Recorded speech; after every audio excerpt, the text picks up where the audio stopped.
Les informations entre contrôle social et vérité cachée. L'information constitue un élément fondamental dans la construction de notre perception du monde. Elle façonne notre compréhension des événements, influence nos croyances et guide nos réactions face aux enjeux sociaux. Pourtant, l'accès à cette information est loin d'être neutre.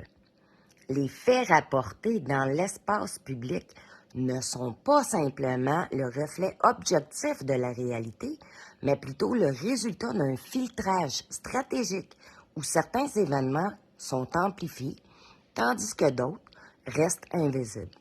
Ce phénomène soulève une question essentielle.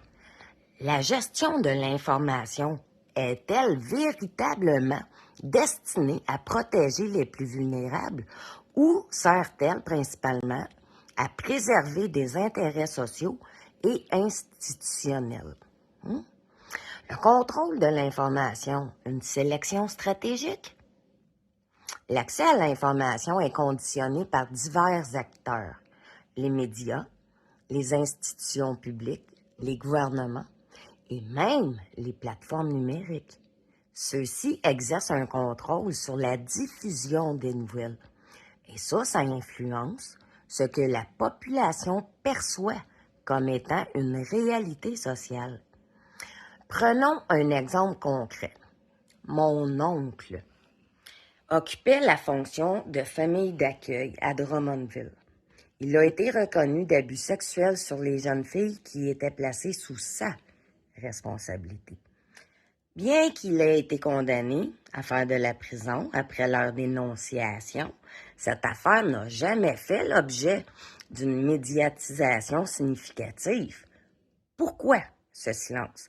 Est-ce pour protéger les victimes ou s'agit-il d'un effort concerté pour éviter de ternir l'image d'un système de protection déjà fragile? Cet exemple illustre bien comment l'information peut être contenue dans un cadre précis, empêchant la société de prendre pleinement conscience de certaines réalités troublantes. La régulation de l'information, protection ou censure? Lorsqu'une information sensible circule, elle peut soit être rapidement relayée pour susciter l'indignation et encourager des réformes, soit être minimisée, voire occultée, pour éviter des remises en question. Cette sélection pose un dilemme éthique. Jusqu'à quel point la restriction de l'information peut-elle être justifiée au nom de la protection des victimes? Et quand devient-elle un outil de dissimulation servant des intérêts institutionnels? Dans de nombreux cas, l'argument du respect de la vie privée est avancé pour éviter de médiatiser certaines affaires. Toutefois, lorsque cette confidentialité empêche la reconnaissance d'une problématique systémique, par exemple les abus au sein des familles d'accueil, cela limite la possibilité de prise de conscience collective et de changement social.